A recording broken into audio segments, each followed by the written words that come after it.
밤하늘을 올려다볼 때 보이는 은하수. 도심에서는 잘 보이지 않지만 빛 공해가 없는 깊은 산이나 시골 하늘에서는 하늘을 가로지르는 하얀 띠처럼 생긴 은하수를 볼 수 있습니다. 이 은하수는 그냥 별무리가 아니라 우리가 속한 우리 은하의 단면이죠. 우리 은하는 우리 태양처럼 스스로 빛을 내는 별들이 수천억 개가 모여 있는 거대한 집합체입니다. 우리 태양계는 이 거대한 은하에 속해 있는 아주 작은 점 하나에 불과하다는 것이죠. 교과서에서 본 우리 은하의 모습은 이렇게 얇은 접시 모양 같은데요. 하지만 실제로는 비틀리고 뒤틀린 기형적인 모습을 하고 있습니다. 이처럼 우리가 당연하게 여겼던 은하의 모습은 자세히 알고 보면 의외의 모습을 가지고 있습니다. 지금부터 우리 은하에 대한 10가지 놀라운 진실을 확인해 보시죠. 우리 태양계는 은하의 중심이 아니라 은하 원반의 한쪽 변두리에 위치하고 있습니다. 은하 중심으로부터 약 26,000광년 떨어져 있죠. 참고로 은하 전체의 지름은 약 10만 광년 정도이니 태양계는 은하 반지름의 절반 정도 되는 거리에 자리 잡고 있는 것입니다. 또한 태양계는 은하의 오리온팔이라는 작은 나선팔 안에 있습니다. 거대한 주요 나선팔인 궁수자리 팔, 페르세우스자리 팔에 비하면 오리온팔은 상대적으로 작은 지류에 불과합니다. 즉 태양계는 은하의 화려한 중심부가 아니라 말 그대로 은하의 시골 동네에 살고 있다고 할 수 있습니다. 우리는 흔히 은하의 모양을 접시처럼 납작한 모양이라고 배웠습니다. 하지만 실제로는 그렇지 않습니다. 우리 은하는 가장자리가 위로 솟아오르고 반대쪽은 아래로 내려간 마치 휘어진 레코드판 같은 모습입니다. 천문학자들은 은하의 가스를 전파망원경으로 관측하면서 이 휘어짐, 즉 워프 현상을 발견했습니다. 단지 가스만이 아니라 별들도 같은 패턴을 따라 살짝 휘어져 있었죠. 바깥으로 갈수록 그 변형은 점점 더 심해집니다. 그런데 은하가 왜 휘어졌을까요? 가장 유력한 이유는 이웃 은하들의 중력 간섭 때문입니다. 대표적으로 우리 은하 주위에 있는 대마젤란 은하와 소마젤란 은하가 우리 은하 원반을 당기면서 뒤틀림을 만들고 궁수자리 외소 타원 은하의 영향도 한 몫을 하고 있죠. 또 어떤 연구에서는 암흑물질의 분포가 원반과 딱 맞지 않기 때문에 장기적으로 은하가 휘어진다고도 설명합니다. 그 결과 우리 은하는 그냥 얇은 원반 모양이 아니라 가장자리가 비틀어진 복잡한 구조가 됩니다. 우리 은하는 얼마나 클까? 이 질문에 답하기는 생각보다 어렵습니다. 보통은 은하의 지름이 약 10만 광년이라고 말하지만 이건 어디까지나 대략적인 추정치일 뿐입니다. 왜냐하면 은하는 단순히 별로만 이루어진 게 아니기 때문이죠. 은하의 가장자리는 별과 가스가 점점 희미해지면서 여기가 은하의 끝이다 하고 딱 잘라 말할 수 없습니다. 게다가 별보다 훨씬 넓게 퍼져 있는 가스구름이나 보이지 않는 암흑물질의 헤일로까지 고려하면 우리 은하는 눈으로 보이는 범위보다 훨씬 더 거대합니다. 즉 은하의 크기는 우리가 어느 기준을 잡느냐에 따라 10만 광년이 될 수도 있고 그보다 몇 배 이상으로 볼 수도 있는 것이죠. 그래서 과학자들은 지금도 정밀 관측을 통해 은하의 실제 크기와 구조를 계속 재측정하고 있습니다. 지구가 태양 주위를 돌고 있는 것처럼 태양도 가만히 있지 않습니다. 태양도 은하 중심을 기준으로 거대한 궤도를 그리며 돌고 있죠. 태양이 지금의 속도로 은하를 한 바퀴 도는데 걸리는 시간은 무려 약 2억 2천만 년, 그리고 우리 태양만 도는 것이 아닙니다. 은하 속의 모든 별들이 중심의 강력한 중력에 이끌려 끊임없이 공전하고 있습니다. 별의 위치에 따라 그 속도도 다른데 태양은 초속 220에서 240km, 시속 80만 km가 넘는 엄청난 속도로 움직입니다. 지구에서 볼 때는 고요하고 정적인 밤하늘이지만 실제로는 은하 전체가 거대한 회전 운동을 하고 있는 것입니다. 우리가 보고 있는 은하수의 모습은 사실은 끊임없이 회전하는 거대한 은하 원반의 한순간인 셈이죠. 은하는 단지 회전만 하는 것이 아닙니다. 우리 은하 자체도 우주 공간 속을 엄청난 속도로 이동하고 있죠. 지금 이 순간에도 우리 은하는 초당 약 600km, 시속으로 따지면 200만 km에 가까운 속도로 우주 한가운데를 항해하고 있습니다. 마치 거대한 우주 바다 위를 떠다니는 함선처럼 우리 은하는 주변 은하들과의 중력 관계 속에서 계속 이동합니다. 특히 안드로메다 은하와는 서로 점점 가까이 다가가고 있는데 먼 미래에는 충돌하여 합쳐질 가능성도 있습니다. 우리 은하의 한가운데 보이지 않는 거대한 괴물이 숨어 있습니다. 그 정체는 바로 초대질량 블랙홀, 궁수자리 A스타입니다. 이 블랙홀의 질량은 태양의 400만 배에 달합니다. 상상을 초월하는 무게가 작은 영역에 압축되어 있어서 그 주변의 시공간은 완전히 뒤틀려 있죠.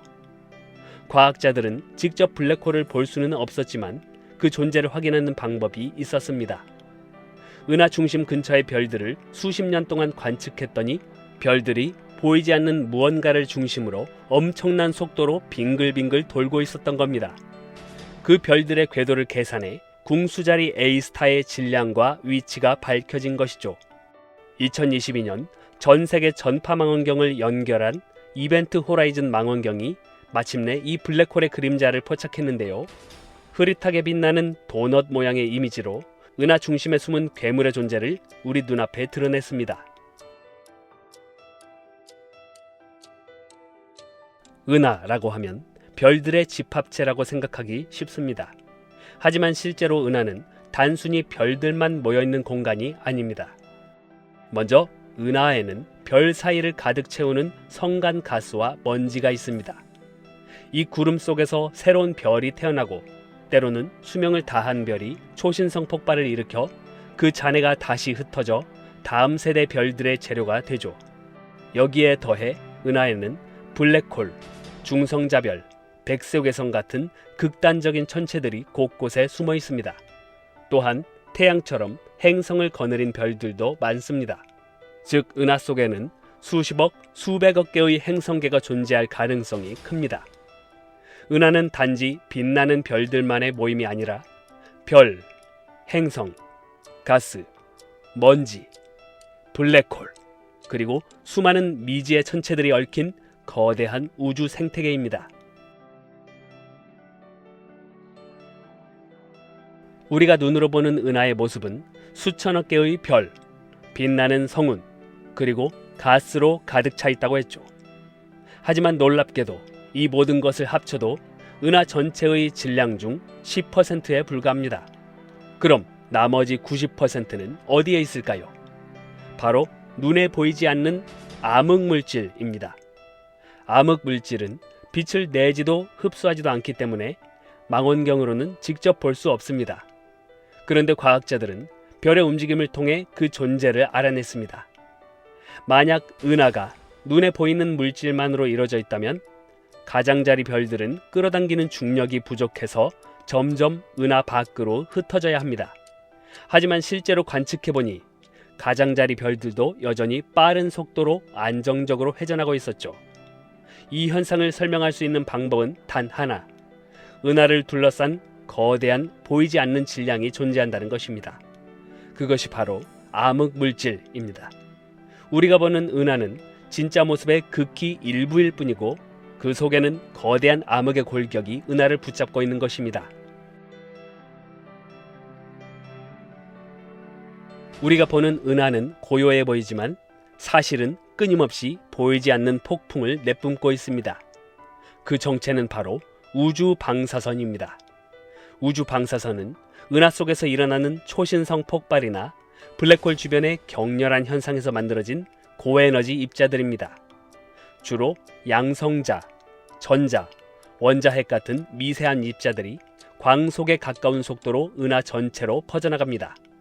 이 입자들은 매 순간 지구에도 도달하고 있습니다. 우리가 알든 모르든 지금 이 순간에도 수많은 우주 방사선이 우리 곁을 스쳐 지나가고 있는 것이죠. 대부분은 대기권에서 걸러지지만 그중 일부는 지상까지 도달해서 우리 전자기기에 영향을 주거나 대기 상층에서 새로운 입자를 만들어내기도 합니다. 은하는 단순히 별빛만을 내뿜는 곳이 아니라 보이지 않는 고에너지의 화살을 끊임없이 발사하는 거대한 가속기와 같습니다. 우리가 밤하늘 은하수를 바라볼 때 지금 이 순간의 모습을 보는 것이라 생각하기 쉽지만 사실은 그렇지 않습니다. 은하를 이루는 별들의 빛은 수천 년, 수만 년 전에 출발한 것입니다. 우리가 지금 보는 은하수는 현재의 모습이 아니라 과거의 기록인 것이죠. 아득한 과거의 우주가 우리 눈앞에 도착하는 순간을 목격하는 것입니다. 그 사실을 떠올리면 밤하늘 은하수의 빛이 더욱 특별하게 느껴지지 않나요? 매일 아침 우리는 태양을 당연하게 바라봅니다. 하지만 혹시 생각해 본 적 있나요? 만약 오늘 그 태양이 갑자기 사라진다면 어떻게 될까? 세상은 얼마나 버틸 수 있을까요? 그리고 우리는 그 빛 없이 살아남을 수 있을까요? 지금부터 태양이 갑자기 사라진 뒤의 우주를 함께 봅시다. 태양은 우리 태양계의 모든 것을 붙잡고 있습니다. 태양 하나의 무게는 태양계 전체 질량의 거의 전부라고 해도 될 정도인데요. 정확하게 말하면 태양 혼자서 태양계 질량의 99% 이상을 차지합니다. 이게 무슨 뜻이냐면 태양계의 행성들, 수성, 금성, 지구, 화성, 목성, 토성, 천왕성, 해왕성, 이 모든 걸 다 합쳐도 태양 한 개보다 훨씬 가볍다는 뜻입니다. 이렇게 태양은 무지막지하게 무겁기 때문에 엄청나게 강한 중력을 가지고 있고 그 중력이 모든 행성들을 끌어당깁니다. 그럼 왜 행성들은 태양한테 그냥 빨려 들어가서 부딪히지 않을까요? 행성들은 태양 쪽으로 끌려가면서도 동시에 옆으로 빠르게 달리고 있습니다. 그래서 결과적으로는 빙글빙글 도는 상태가 됩니다. 이걸 행성의 공전 궤도라고 부릅니다. 돌을 줄에 묶고 빙글빙글 돌리는 것과 같죠. 줄이 끊어진다면 돌은 멀리 날아가 버리겠죠. 만약 태양이 갑자기 사라진다면 이 줄이 끊어지는 것과 같은데요. 조금 후에 어떤 일이 벌어지는지 보게 될 겁니다. 이제 상상해 봅시다. 어느 날 아무런 예고 없이 태양이 갑자기 사라진다면 먼저 지구에서 볼 때 8분 20초 동안은 태양은 그 자리에서 사라지지 않습니다. 왜냐하면 태양빛은 지구까지 오는데 약 8분 20초가 걸리기 때문이죠. 태양이 사라진 순간에도 우리는 8분 20초 동안 태양이 사라지기 전에 출발했던 빛을 보고 있는 겁니다. 태양이 사라져도 지구가 그 즉시 어둠에 덮이지는 않는다는 뜻입니다. 그렇다면 또 하나 궁금한 점, 태양이 사라지면 중력도 즉시 사라질까요? 일반 상대성 이론에 따르면 중력의 변화도 빛의 속도로 전달됩니다. 그래서 만약 태양이 어느 순간 사라진다면 그 중력의 변화가 지구에 도달하는 것도 8분 20초가 걸립니다. 그럼 태양이 없어져서 그 중력도 사라지면 어떤 일이 일어날까요? 이제 지구는 더 이상 붙잡혀 있지 않은 돌멩이가 됩니다.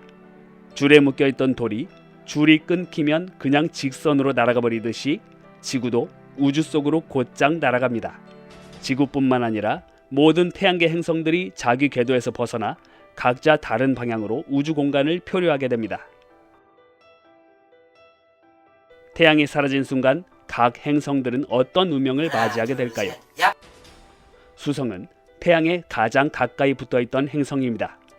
태양 없이 존재하는 수성은 빛도 열도 없는 돌덩이에 불과하죠. 지표는 급속도로 식어서 나 표면의 온도가 단숨에 섭씨 영하 150도 이하로 떨어집니다. 금성은 태양의 열로 지옥 같은 행성이었죠. 하지만 태양이 사라지면 그 뜨거운 대기도 시간이 지나면서 식기 시작합니다. 두꺼운 구름은 응결되고 대기 중의 이산화탄소는 눈처럼 얼어내리게 되죠. 한때 가장 뜨거웠던 금성은 점점 얼어붙은 독가스 행성으로 변합니다. 태양이 사라진 직후 지구의 온도는 며칠 만에 빙점 아래로 떨어집니다. 일주일 정도 지나면 전 세계 평균 기온은 영하 수십 도까지 떨어지죠. 하늘에는 더 이상 구름도 비도 없습니다. 대기가 급격히 식으면서 공기 중 수증기가 전부 얼음 결정처럼 얼어버리기 때문입니다. 몇 달이 지나면 바다 표면이 얼어붙기 시작합니다. 얼음은 점점 두꺼워지고 결국 바다 전체가 두꺼운 얼음층으로 덮입니다. 하지만 그 아래 깊은 바닷속은 아직 완전히 얼지 않습니다. 지구 내부에서 올라오는 열, 즉 지열 덕분입니다. 해저의 열수 분출구 근처에서는 태양 없이도 살아가는 미생물들이 남아서 버티게 될 겁니다. 인류는 어떻게 될까요? 지상은 곧 사람이 살 수 없는 추위가 되기 때문에 일부 사람들은 지하로 이동해 원자로와 축적된 전력, 그리고 지열을 이용해 살아남으려 할 겁니다. 식물은 광합성을 할 수 없고 농업은 멈춥니다. 인류는 저장 식량에 의존하게 되죠.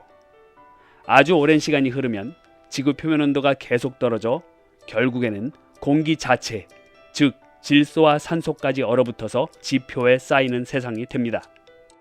그때쯤 지구 표면은 섭씨 영하 200도 이하가 될 것입니다. 화성은 원래부터 춥고 메마른 행성이었죠. 태양이 사라지면 표면 온도는 순식간에 섭씨 영하 150도 아래로 떨어집니다. 대기는 거의 다 얼어붙고 하늘은 완전한 암흑으로 바뀝니다. 지구보다 빠르게 얼어붙지만 이곳은 이미 냉동 창고 같은 행성이었기에 큰 변화 없이 조용히 차가운 세계로 변합니다.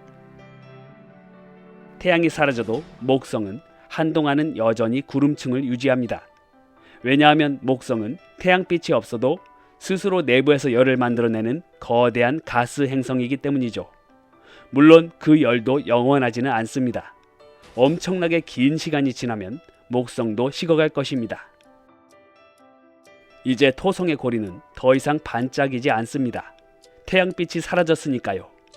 하지만 그 어둠 속에서도 토성 고리에 존재하는 수많은 얼음 조각들은 여전히 토성의 중력에 붙잡혀 조용히 돌고 있습니다.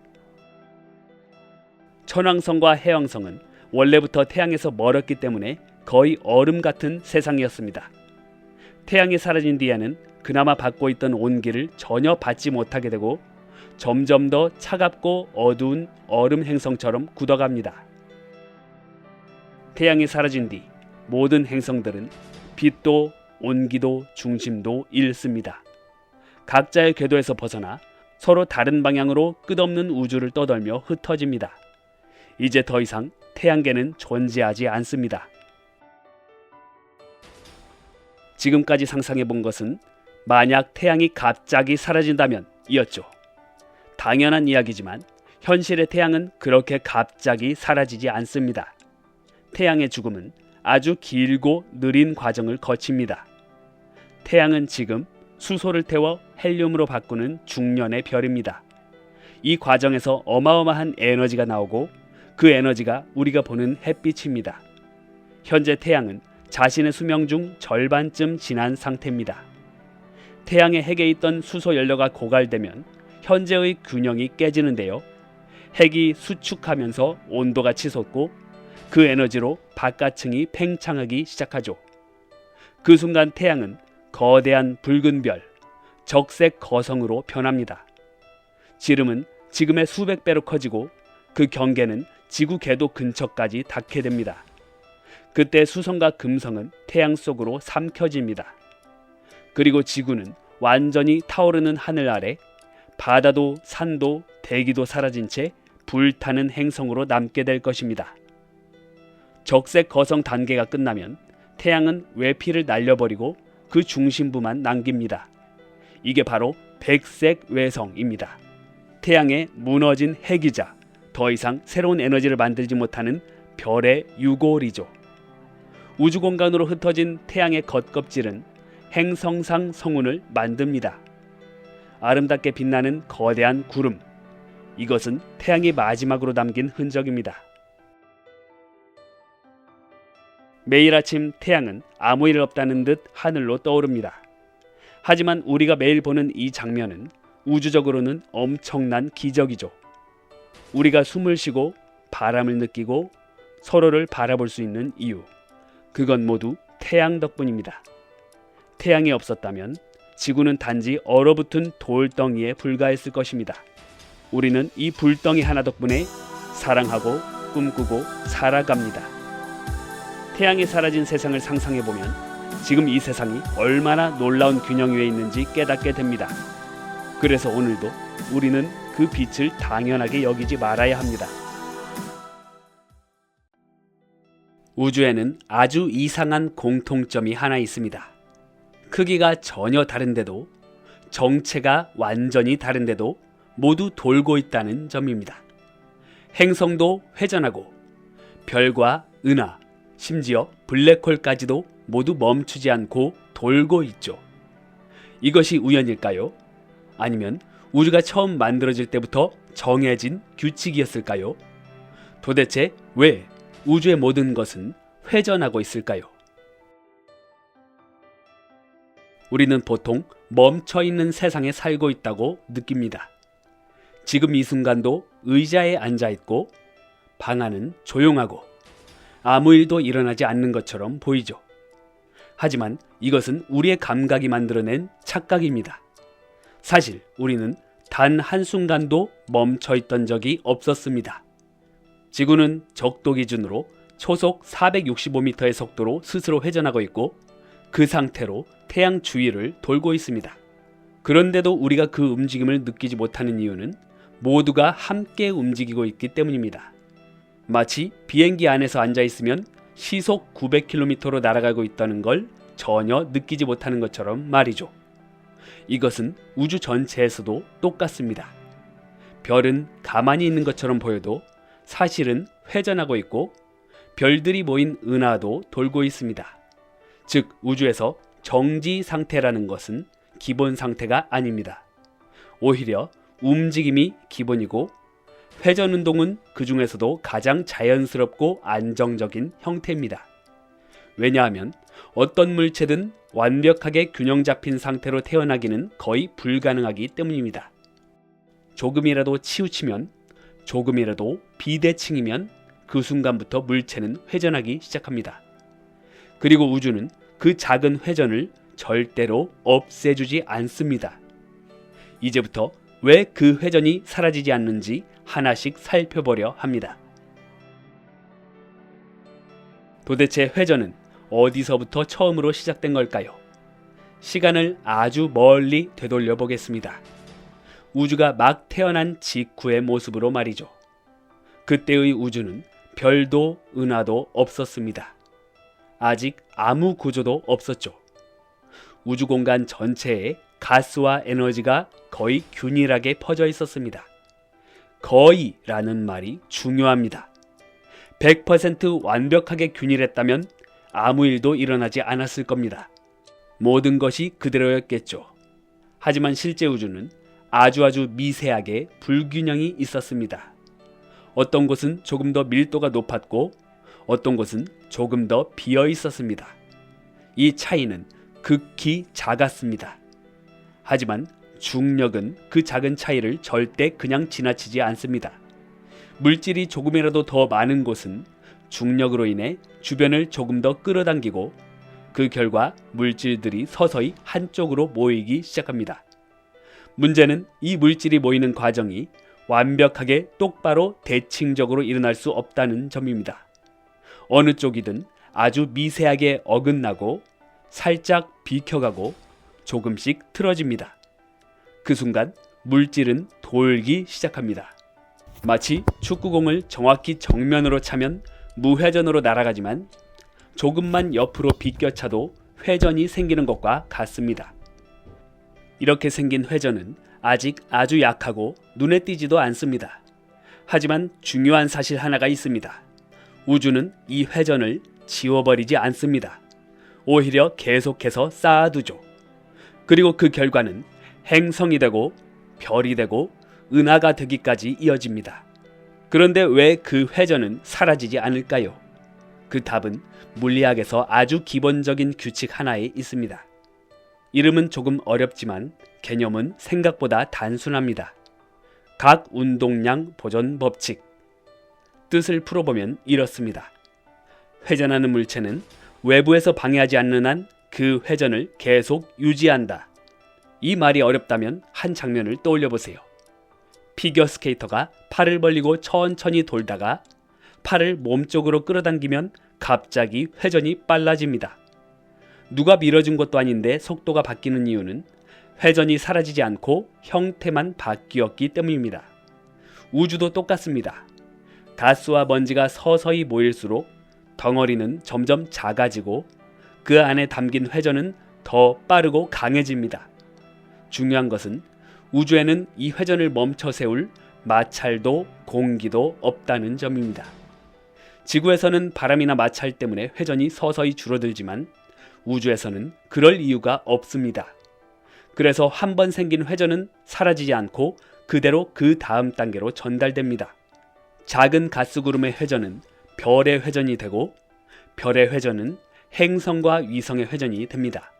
심지어 은하 전체의 회전도 이 법칙 위에 있습니다.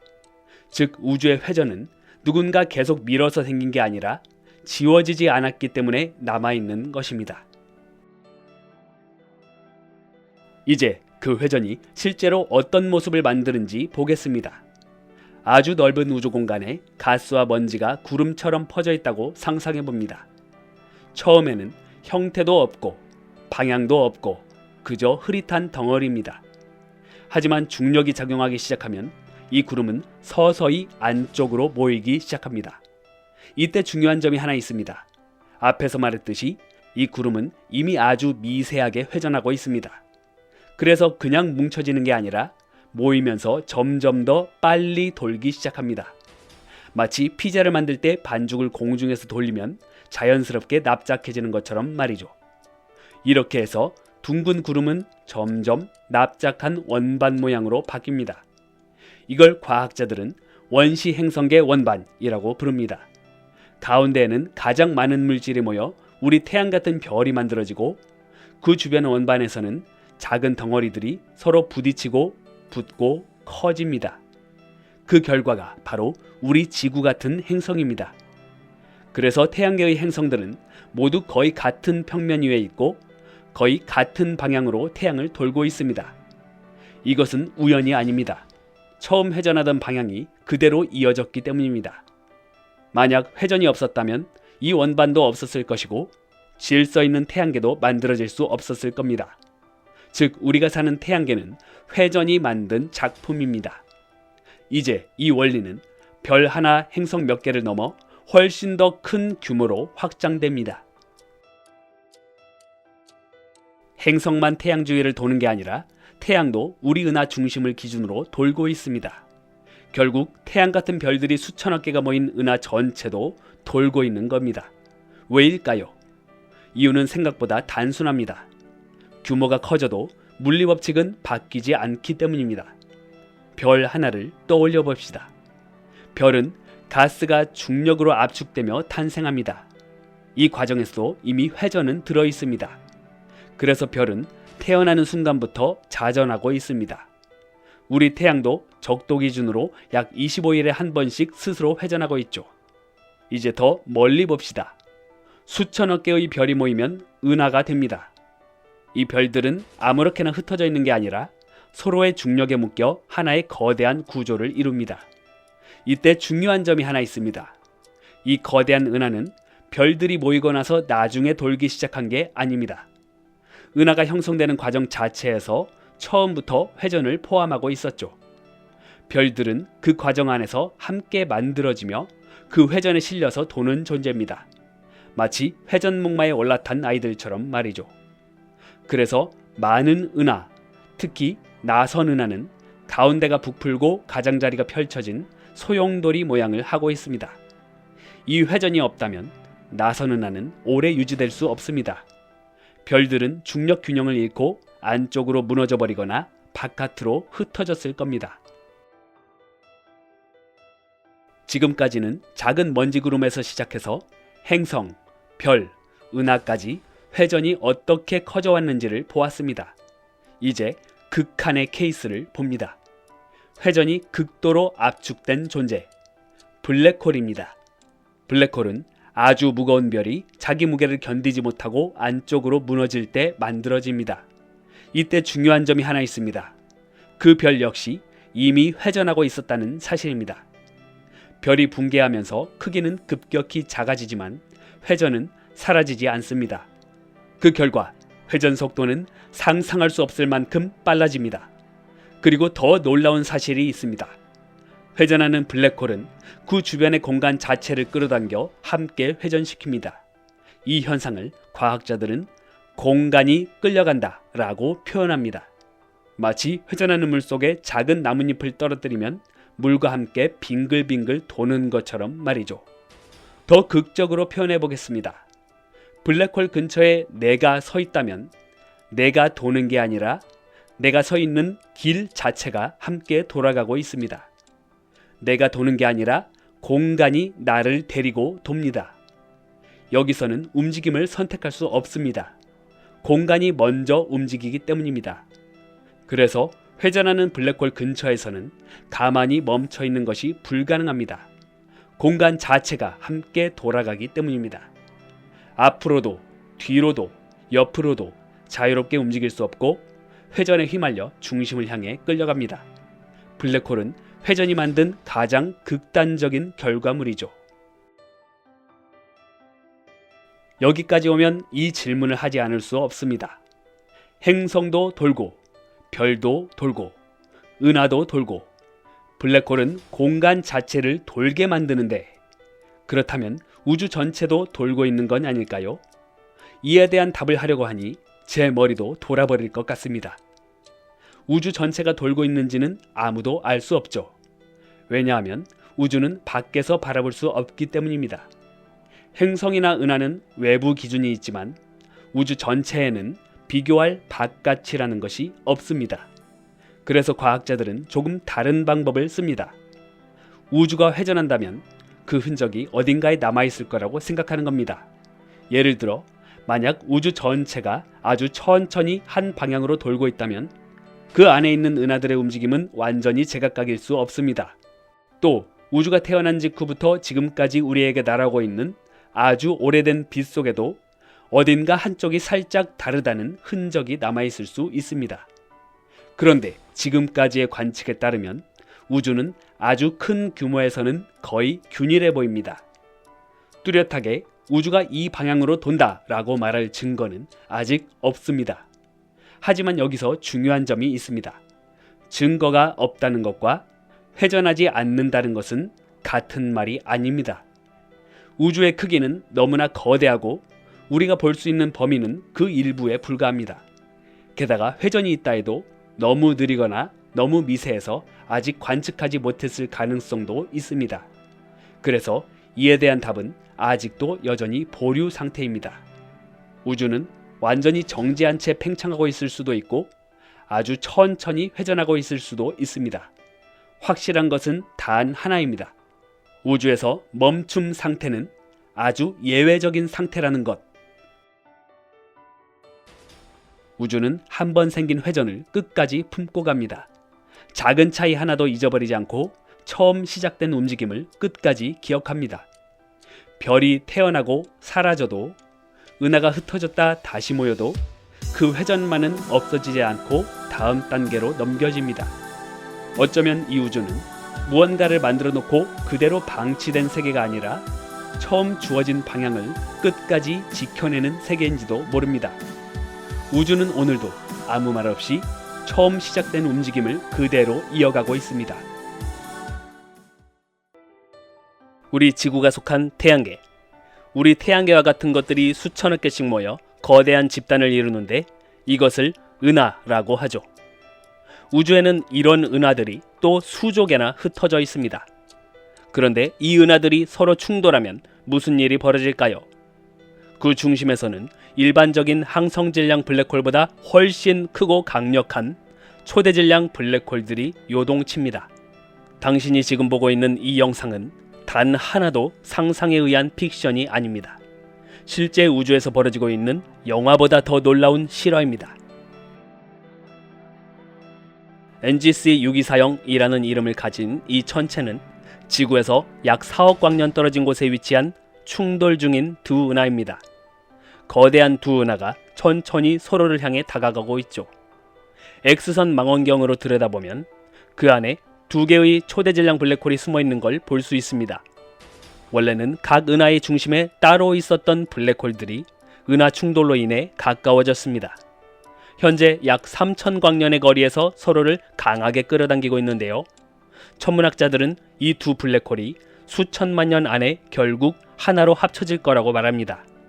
3,000광년이라면 굉장히 멀어 보일 수 있겠지만 은하의 크기를 생각한다면 거의 손 뻗으면 닿을 거리인 셈이죠. 두 은하는 격렬하게 중력 싸움을 하고 있는데요. 서로의 은하 안에 있던 수많은 별들이 뒤엉키고 가스구름이 충돌하면서 압축되고 폭발적인 별 탄생 현상도 함께 일어나고 있습니다. 그리고 그 모든 혼란의 중심에서는 두 개의 거대한 블랙홀이 아무 말 없이 조용히 서로를 끌어당기고 있습니다. 은하 충돌의 첫 장면은 이렇게 시작됩니다. 이제 두 은하가 서로의 구조를 부서뜨리며 합쳐지면 그 중심에서는 두 개의 초대질량 블랙홀이 서로를 중심으로 천천히 돌기 시작합니다. 이런 쌍성 블랙홀을 실제로 포착한 놀라운 예가 있는데요. 바로 SDSS J1430+1339. 이 은하의 중심에는 아직 하나로 합쳐지지 않은 두 개의 블랙홀이 나란히 존재하고 있습니다. 하나는 좀 더 질량이 크고 다른 하나는 조금 작지만 둘 다 엄청난 중력장을 가지고 서로를 돌고 있는 중이죠. 블랙홀들이 서로를 돌면서 보이지 않는 중력파를 우주로 흘려보냅니다. 이로 인해 두 블랙홀은 점점 에너지를 잃고 조금씩 서로에게 더 가까워집니다. 두 블랙홀의 거리가 몇천 광년도 몇백 광년도 아닌 몇십 광년 그리고 곧 몇 광년 안으로 좁혀집니다. 최후에는 엄청난 괴물이 탄생하는데요. 초대질량 블랙홀이 하나로 합쳐지는 순간 무슨 일이 벌어질까요? 두 개의 초대질량 블랙홀이 하나로 합쳐졌습니다. 중력파가 시공간을 뒤흔들고 그 충격은 수십억 광년을 건너 언젠가 지구의 탐지기에 도달하게 되죠. 이제 기존보다 더 거대하고 더 강력하고 더 굶주린 괴물 블랙홀이 되었습니다. 그 대표적인 사례가 바로 지구에서 약 6억 광년 떨어진 은하 마크 231. 이곳은 두 은하가 병합된 후 초대질량 블랙홀들이 막 합쳐진 직후로 추정되는 시점입니다. 중심 블랙홀은 엄청난 양의 물질을 집어삼키며 가까이 있는 별과 그 모든 것을 모조리 흡수하고 있죠.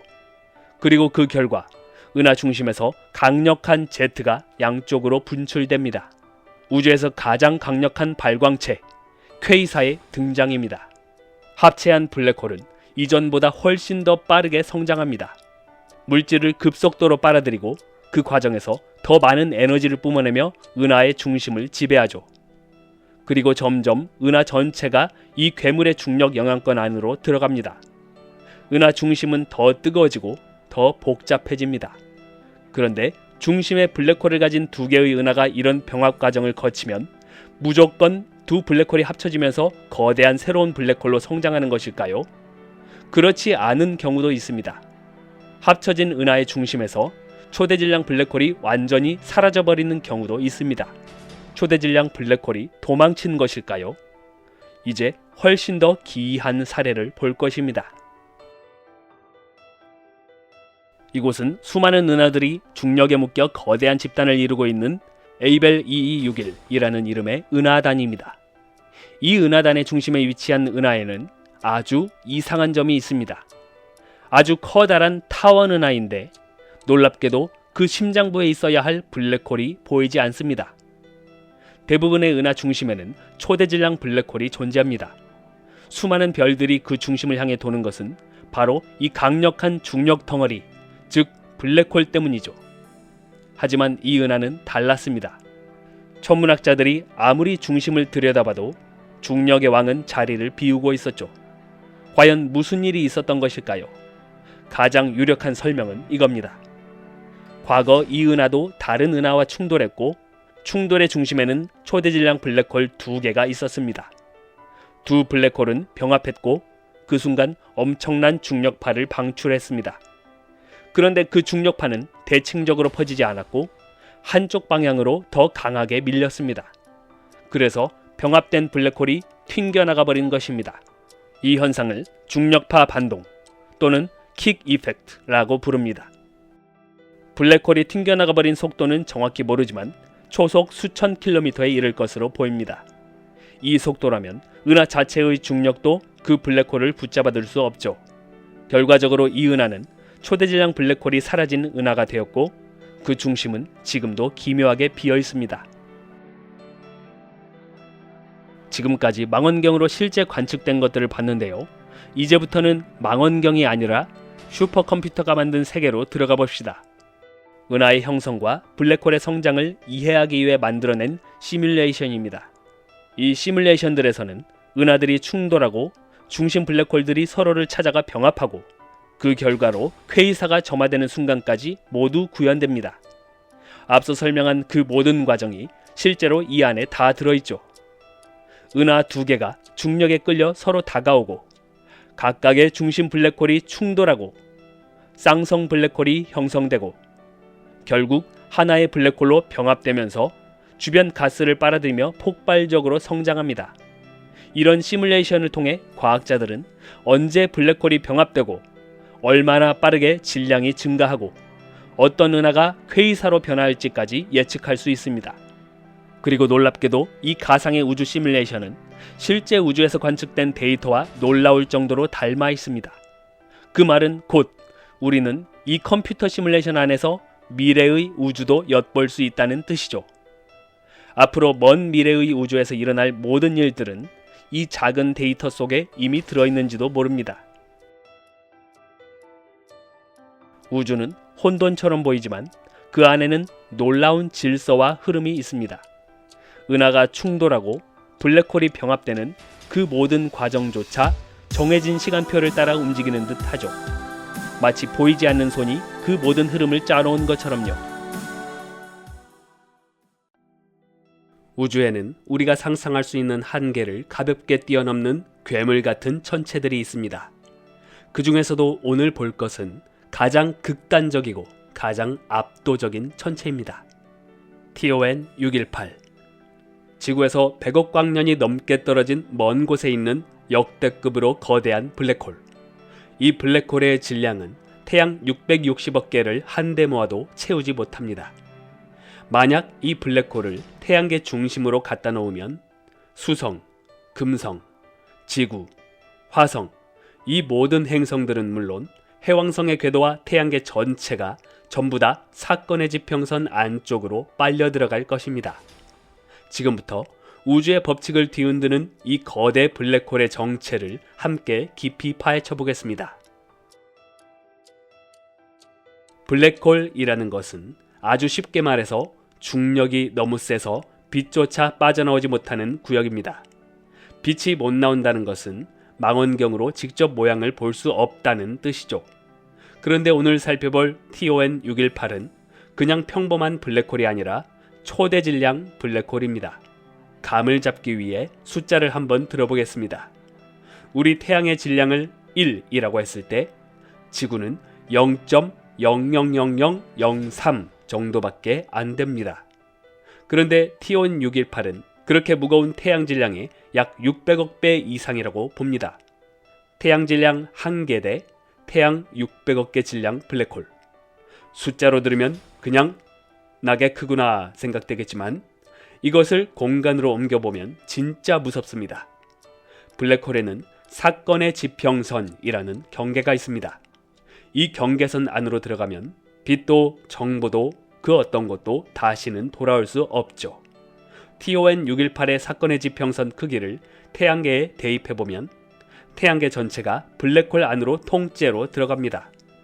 심지어 해왕성 궤도는 물론 카이퍼 벨트를 훨씬 넘어서 태양에서 수천억 킬로미터 떨어진 영역까지 블랙홀 안에 들어갈 정도의 크기입니다. 또 하나 중요한 포인트. TON 618은 그냥 조용히 숨어있는 블랙홀이 아니라 퀘이사라고 불리는 형태로 관측됩니다. 퀘이사는 은하 중심에 존재하는 초대질량 블랙홀이 주변의 가스와 별과 먼지를 미친 듯이 빨아들이면서 그 과정에서 엄청난 에너지를 내뿜는 상태입니다. 중력 때문에 주변 물질들이 블랙홀 쪽으로 떨어지는데 그냥 쏙 빨려 들어가는 게 아니라 빙빙 돌면서 초고속으로 가열됩니다.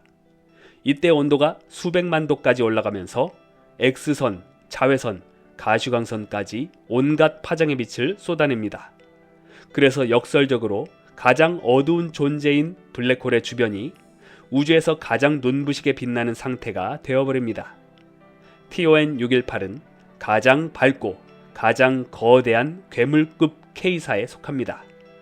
그러니까 TON 618이라는 블랙홀을 관측한다는 것은 그냥 검은 구멍을 보는 게 아니라 그 주변에서 끓어오르는 지옥 같은 에너지의 소용돌이를 보는 것입니다. 그렇다면 질문이 하나 떠오릅니다. 도대체 어떻게 블랙홀이 이렇게까지 커질 수 있을까요? 블랙홀이 커지는 방식은 기본적으로 두 가지입니다. 주변 물질을 계속 먹거나 다른 블랙홀과 합쳐지거나. 먼저 주변 물질을 먹는 방식부터 보겠습니다. 우주 공간은 완전히 텅 빈 것처럼 보이지만 실제로는 가스와 먼지들이 떠돌고 있습니다.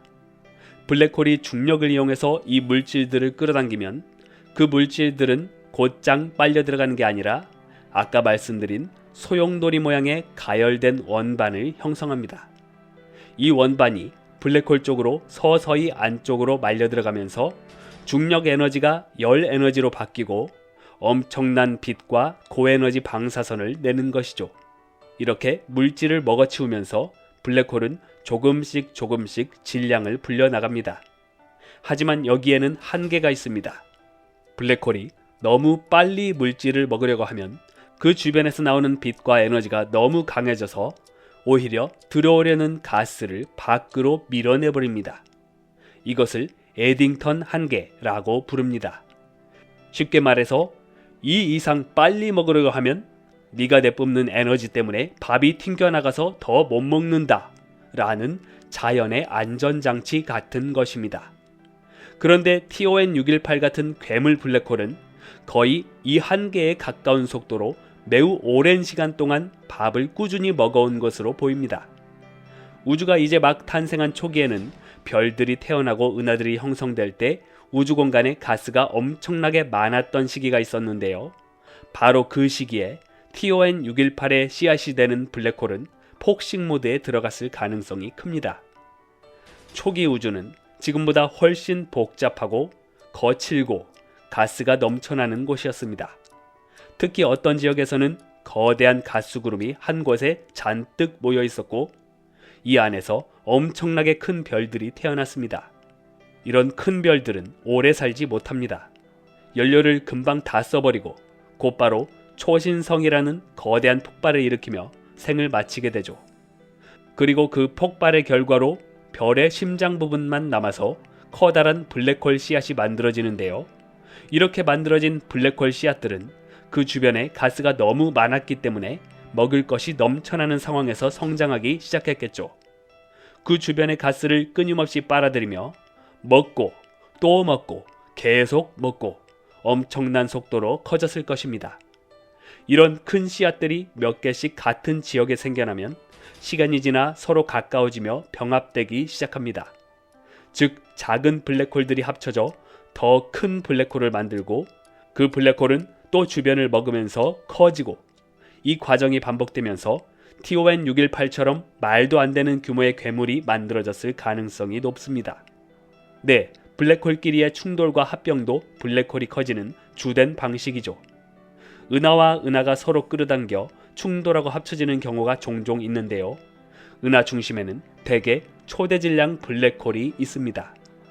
은하가 병합될 때 각 은하의 중심에 있던 초대질량 블랙홀들도 결국에는 서로를 향해 다가와 한 몸이 됩니다. 이때 중력파라고 부르는 시공간의 잔물결도 발생하죠. TON 618 같은 블랙홀은 아마도 이러한 은하 간 병합과 블랙홀 간 병합을 여러 번 거쳤을 가능성이 큽니다. 물론 정확히 몇 번 합쳐졌고 어떤 경로를 거쳐서 여기까지 왔는지 아직 우리가 다 알 수는 없습니다. 이 블랙홀을 어떤 방법으로 관측했는지도 궁금한데요. 이 블랙홀을 직접 카메라로 촬영하는 방식으로는 볼 수 없습니다. 심지어 허블 우주망원경도 제임스 웹 우주망원경도 이 거대한 괴물의 실제 모습을 담아낼 수는 없죠. 그 이유는 단순합니다. TON618은 블랙홀이고 블랙홀 자체는 빛을 내지 않기 때문입니다. 그리고 무엇보다 TON618이 있는 곳은 103억 광년 너머에 있습니다. 우주가 탄생한 지 얼마 되지 않았을 때 그곳에서 출발한 빛이 이제 막 지구에 도착해서 지금 우리가 관측하는 것인데요. 그렇다면 도대체 어떻게 이렇게 멀리 있는 존재의 크기와 질량을 알아낼 수 있을까요? 아까 말씀드렸죠. 해답은 블랙홀 주변에서 일어나는 일들을 관찰하는 데 있습니다. 블랙홀 주위에는 짙은 가스와 먼지가 빨려 들어가면서 엄청난 속도로 회전하는 가열 원반, 즉 중력의 소용돌이가 형성됩니다. 이 가스들은 중력에 의해 끌려 내려가면서 수백만 도까지 뜨거워지고 폭발적인 빛과 에너지를 쏟아내죠.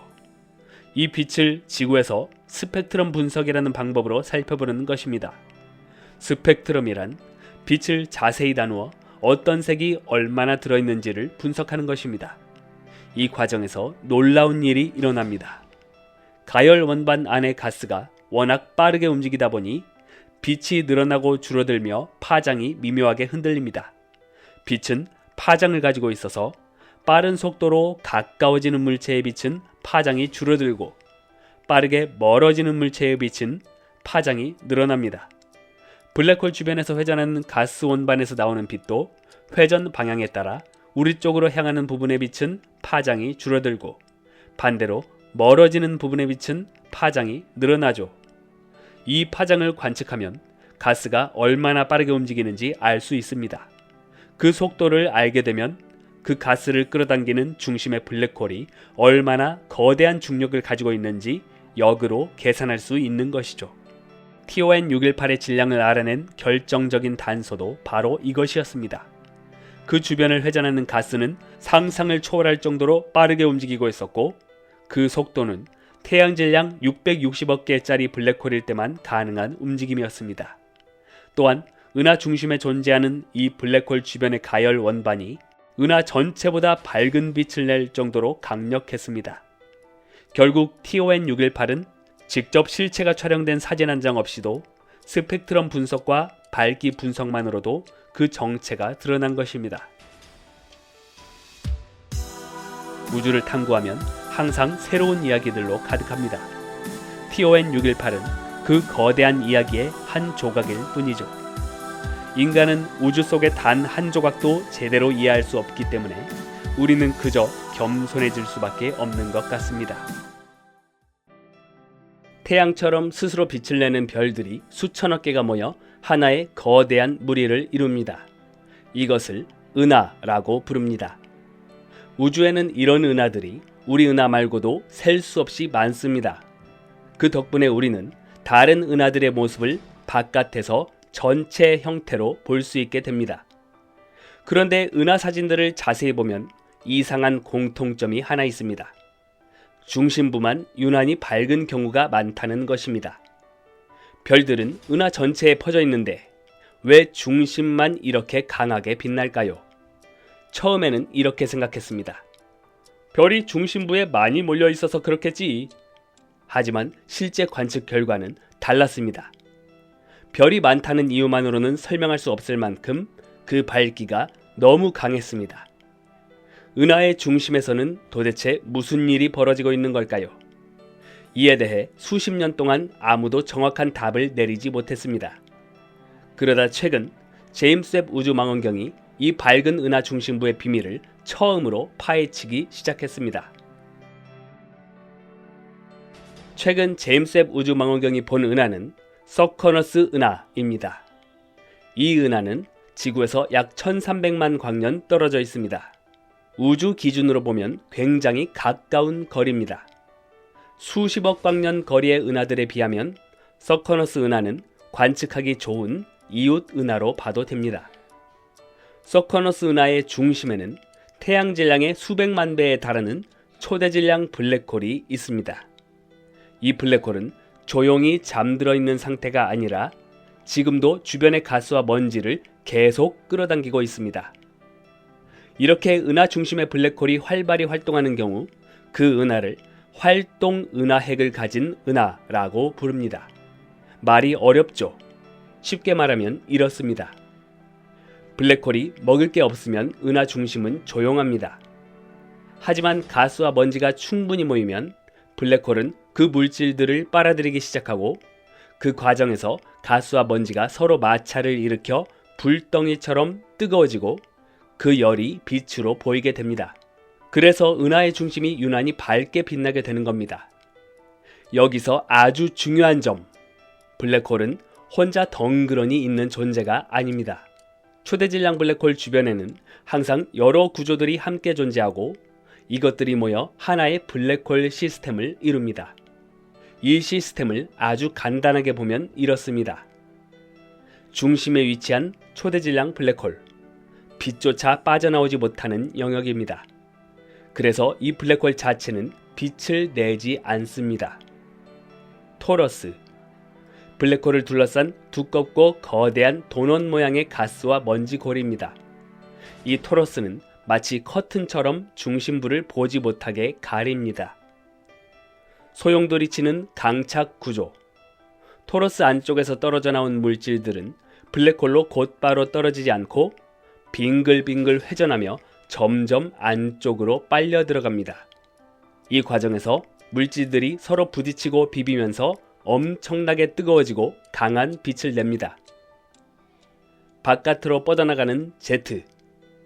모든 물질들이 블랙홀에 먹히는 것은 아닙니다. 일부는 광속에 가까운 속도로 가속되면서 양쪽 방향으로 길게 뻗어나가며 우주로 분출됩니다. 이것이 제트입니다. 문제는 이 구조들이 모두 너무 작고 너무 가까이 붙어 있어서 지구에서 보면 전부 하나의 밝은 점처럼 보였다는 겁니다. 그래서 초대질량 블랙홀이 있는 은하 중심부의 밝은 빛이 토러스에서 나오는 빛인지 강착 구조인지 제트인지 구분할 수 없었습니다. 그런데 서커너스 은하는 비교적 가깝고 초대질량 블랙홀이 활발히 활동 중이고 중심 구조가 복잡한 은하입니다. 그래서 이 문제를 해결하기에 가장 적합한 관측 대상이었죠. 그렇다면 이런 궁금증이 생깁니다. 서커너스 은하가 이렇게 가깝고 블랙홀 주변 구조도 잘 정리되어 있는데 왜 지금까지 아무도 세부 구조를 못 봤을까? 기술이 부족해서만은 아니었습니다. 문제는 여러 장애물이 동시에 존재했다는 것입니다.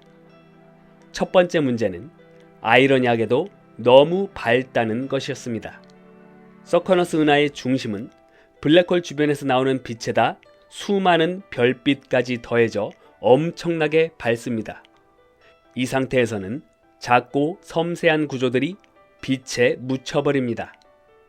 어두운 밤에 자동차 헤드램프를 정면에서 보면 그 안에 어떤 부품이 있는지는 전혀 보이지 않죠. 이 은하 중심도 딱 그런 상황이었습니다. 밝기는 넘치는데 정작 세부 구조는 보이지 않는 상태였던 겁니다. 두 번째 문제는 먼지였습니다. 블랙홀 주변에는 토러스라고 불리는 두껍고 조밀한 가스와 먼지의 고리가 있다고 했죠. 이 먼지는 우리가 눈으로 보는 빛, 즉 가시광선을 거의 통과시키지 않습니다. 그래서 아무리 성능 좋은 망원경이라도 가시광선으로는 그 안쪽을 들여다볼 수 없었습니다. 앞에 커튼이 쳐져 있었던 겁니다. 세 번째 문제는 크기입니다. 블랙홀 주변 구조들은 우주 전체를 보면 정말 믿기 어려울 만큼 작습니다. 지구에서 보면 서커너스 은하의 중심부는 아주 작은 점 하나에 불과합니다.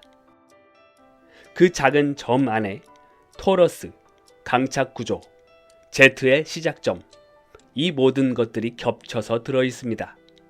그러니까 서로 다른 구조들이 전부 하나로 뭉쳐 보였다는 뜻입니다. 그래서 이 밝은 빛이 어디서 나오는지를 구분할 방법이 없었습니다. 이런 상황에서 과학자들이 선택할 수 있었던 방법은 딱 하나였습니다. 직접 보는 대신 계산으로 추정하는 것이었습니다.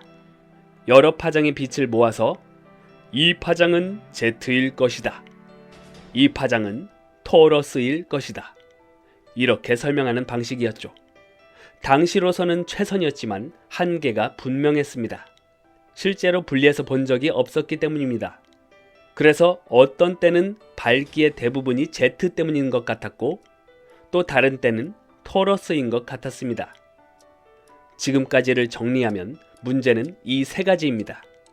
너무 밝고 먼지가 가리고 구조가 너무 작다. 이 중 하나만 해결해서는 아무 소용이 없었습니다. 세 가지를 동시에 해결해야만 비로소 답이 보이는 문제였던 겁니다. 그리고 오랫동안 그 조건을 만족하는 망원경은 존재하지 않았죠. 바로 그 조건을 만족한 것이 제임스 웹 우주 망원경입니다. 제임스 웹 망원경의 가장 큰 특징은 적외선을 본다는 것입니다. 앞에서 말했듯이 블랙홀 주변을 가리고 있던 가장 큰 장애물은 가스와 먼지였습니다. 적외선은 먼지를 비교적 쉽게 뚫고 지나갈 수 있습니다. 그래서 제임스 웹 망원경은 그동안 보이지 않던 블랙홀 근처의 내부 구조를 볼 수 있었습니다. 두 번째 이 망원경의 차별점은 정밀하다는 것입니다. 서커너스 은하의 중심은 너무 밝아서 문제가 됐다고 했죠. 제임스 웹 망원경은 밝은 영역과 바로 그 옆에 어두운 영역을 동시에 구분할 수 있을 만큼 민감하고 안정적인 관측 능력을 갖고 있습니다. 하지만 제임스 웹의 결정적인 기술력은 따로 있습니다. 이번 관측에서 제임스 웹 망원경은 AMI라는 특수 관측 모드를 사용했습니다. 이름은 어렵지만 개념은 단순합니다. 보통 망원경은 하나의 큰 거울로 빛을 모읍니다. 그런데 AMI 모드에서는 망원경 앞에 구멍이 여러 개 뚫린 특수한 마스크를 씌웁니다. 이렇게 하면 제임스 웹 망원경은 마치 여러 개의 작은 망원경이 팀을 이루어 관측하는 것처럼 작동합니다. 이 방식을 간섭 관측이라고 부릅니다. 이 간섭 관측의 효과는 엄청납니다. 연구진의 표현을 그대로 빌리면 지름 6.5m인 망원경이 마치 13m짜리 망원경처럼 보이게 된 것이다. 이 관측 방식 덕분에 제임스 웹은 마치 훨씬 더 큰 망원경으로 본 것처럼 이전에는 하나의 점이었던 은하 중심부 구조를 분리해서 볼 수 있었습니다. 토러스의 안쪽은 어디인지, Z가 어느 방향으로 시작되는지, 실제로 가장 밝은 영역은 어디인지 이제는 추측이 아니라 직접 확인할 수 있는 단계로 넘어간 겁니다. 지금까지를 한 문장으로 정리하면 이렇습니다. 제임스 웹 망원경은 먼지를 뚫고 볼 수 있었고 눈부심을 견뎌냈고 해상도의 한계를 뛰어넘었다. 설명이 좀 길었는데요. 이제 거의 다 왔습니다.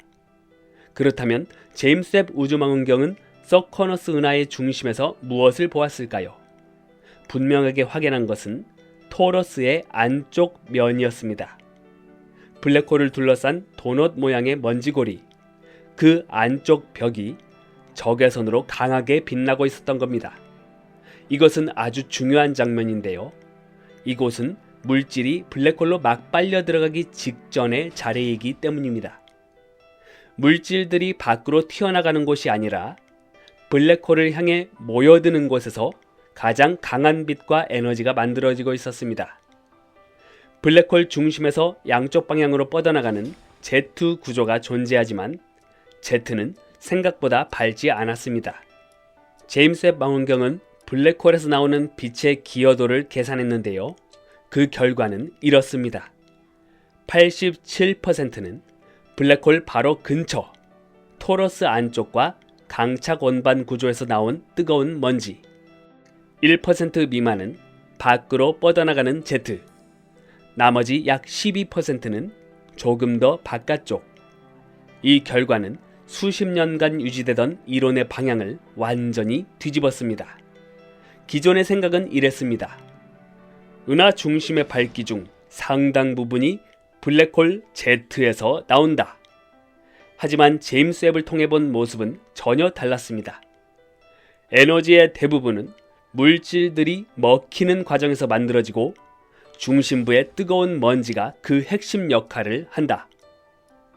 이제는 막연한 상상이 아니라 직접 본 장면과 숫자를 가지고 블랙홀을 이야기할 수 있게 된 것입니다. 인류는 알 수 없는 것들을 여러 방식으로 추측해왔습니다. 하지만 실제로 들여다보면 전혀 다른 모습이 나타나곤 합니다.